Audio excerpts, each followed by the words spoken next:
Hello lovelies, welcome back to my channel. My name is Elohor and I am a Nigerian living in the UK. So today I will be talking about the difference between living in the UK and Nigeria, UK versus Nigeria.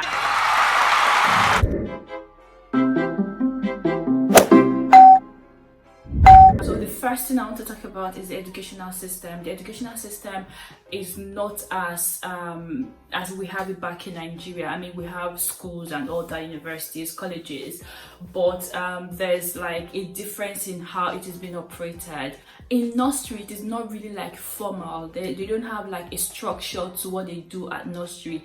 Basically, they go to school and they play, or they go to nursery and they play, they come back. I asked my daughter, what did you do at school? And she's like, I went to the garden, I watered the flowers, we played Monster, I was running, we had dinner. I think that even if they don't have a structure to it, it's not like they don't introduce it at all. They introduce like learning. Versus Nigeria, for instance, like once you're in nursery, the minute you're stepping into creche, you're introducing all these learning materials, all these alphabets and numbers, and then obviously you have KG1, or what do they call it now, I don't know, but yeah, you have KG1 that you start holding your pen instantly, like holding your hands to write at a very tender age. You're knowing your 1 to 3, 1 to 50 by how many years? Even 3 years, I think they're like knowing 1 to 100.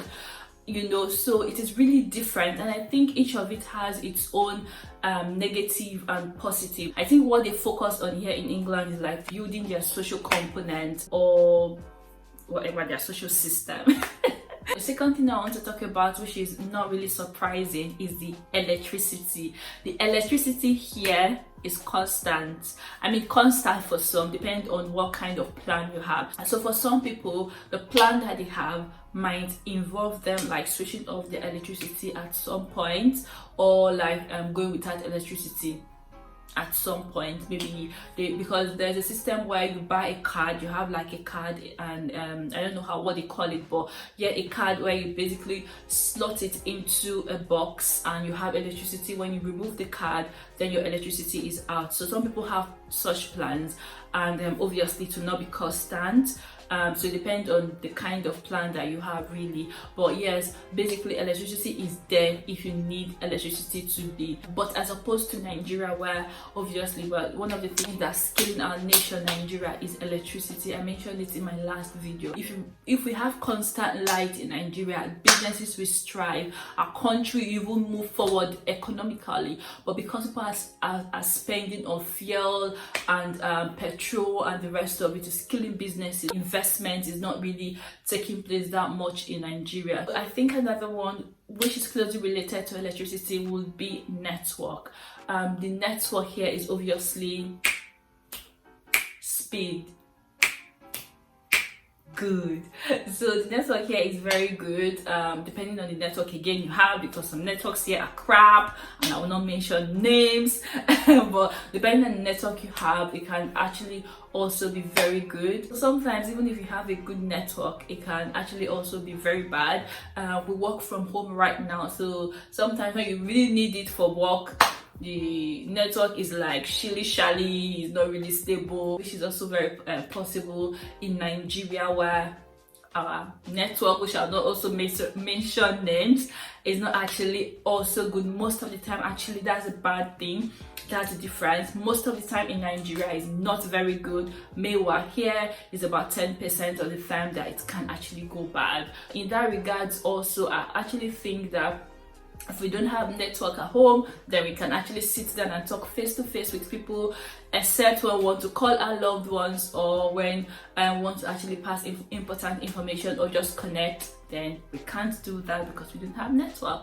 But yeah, social media is a tool that is really used to promote our businesses, and not just even for personal use now. It's actually for professional use also. So if you don't have that strong network, obviously it affects your business, as opposed to here where your business will thrive because you have a good network. And also my YouTube video will go on smoothly, will be uploaded smoothly, because obviously I have a good network. Closely related to what I talked about before, which is the educational system.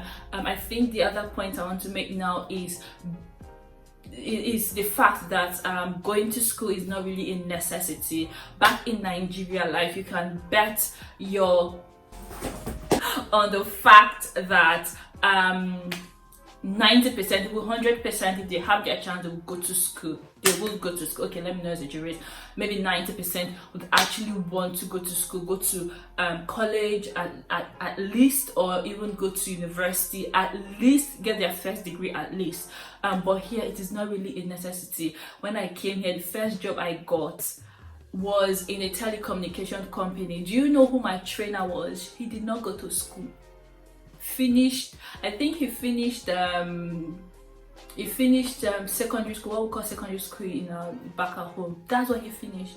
Then he worked for about, I think, 2 years. I was even older than him, about 1 year older than him, and I was young, but he was my trainer. I think what it is that if they don't want to go to school here, they just like finish their secondary school, get a job immediately, and as they're getting a job, they're gathering their experiences. And if it's somebody that is focused and actually wants to go high, not just like want to live an average, wants to actually go high, they would use their experience to actually be an executive or a director, although at some point they'll go for some professional courses, obviously. But what I'm trying to say is that to start life here, if you don't have the body to start life, you go and get a job which you can get far better than our minimum wage back in Nigeria. Obviously, you know that. And you see young people here, which I'm diverting from my point now.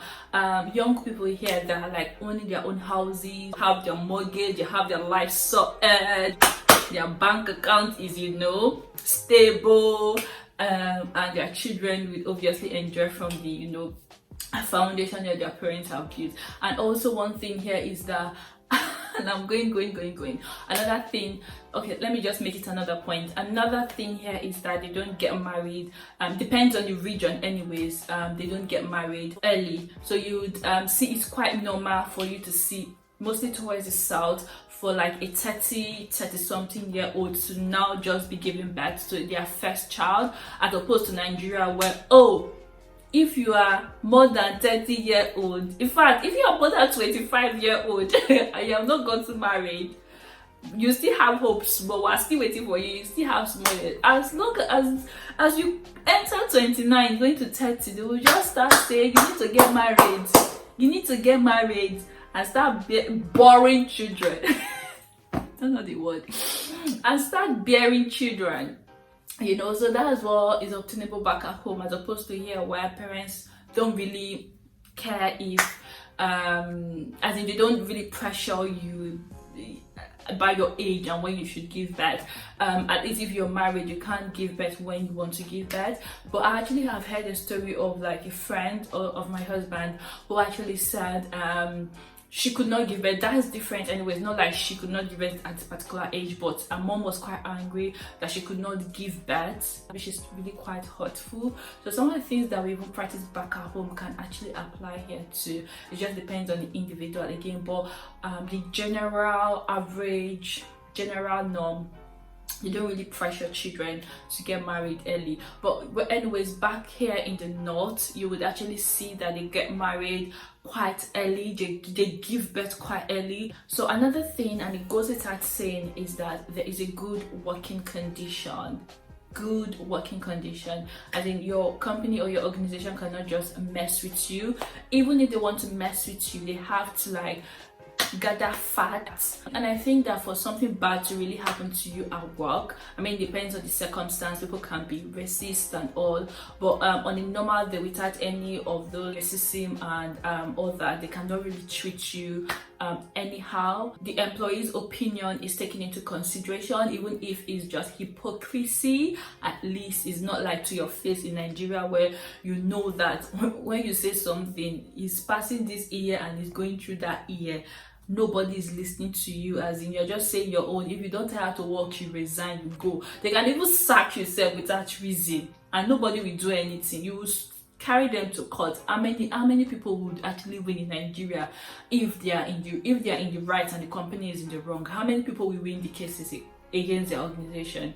So it's just different here, and it's better in my organization. I know that I'm being treated right, and people here can actually work and hustle by the side. Nigeria. So that's the last point I wanted to share on this video. I'll stop it here.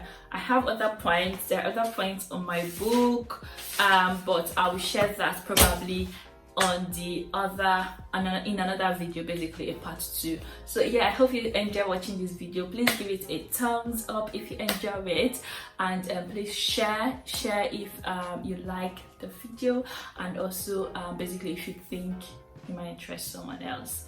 And don't forget to subscribe to my channel. Have I said it before? If I'm not, please subscribe to my channel. I really do appreciate it if you do. And I will see you guys in my next video. You do take care now. Bye.